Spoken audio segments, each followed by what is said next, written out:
Welcome back to the Bookworm Woodmakers channel. I've got a beautiful project for you today. It's actually a birdhouse. You know, I got this book, Easy to Build Birdhouses by A.J. Hamler. A.J. he's got some very simplistic stuff to some very complicated looking things, but his instructions are really easy to follow. And if you wind up screwing up one of these birdhouses when you make it, it's your fault. Uh, Reread the instructions because he lays it out. He also goes through the bird behavior, what certain birds in your yard are good for, like insect population. Bats are a big thing. Okay, and if you are having certain types of things in your yard, what will attract certain type of birds to be in your yard. Super informative. Of course, he goes through all the safety aspects of it, talks about the different types of wood. Today we're using 3/4 inch cedar. Really excited to get started, and that's coming up next on the Bookworm Woodmakers channel.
I gotta be up front here with you guys. This is the third birdhouse attempt to make, and I made this on the third attempt from the book.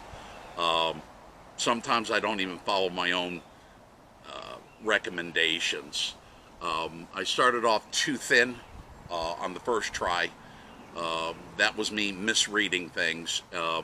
Got a beautiful piece of cedar, and I cut all the angles wrong. So when I put that birdhouse together, it was wonky donk like you would not believe.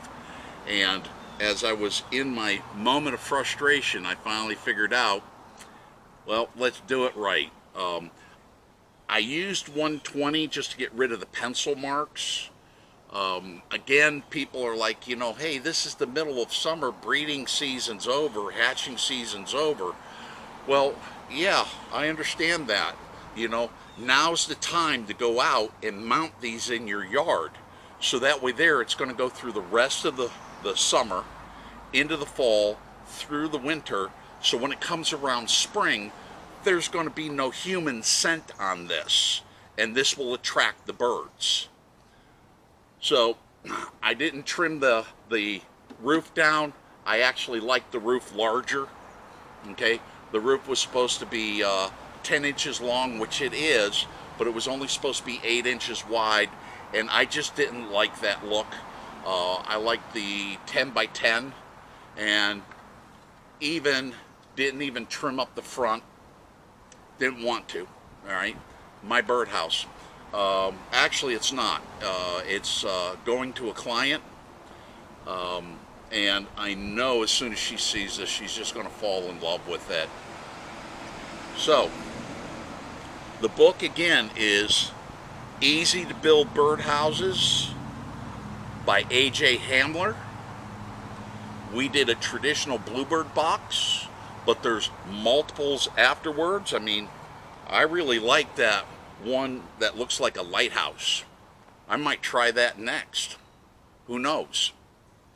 Okay, so you've reached the end of another yet exciting version of book review and book building.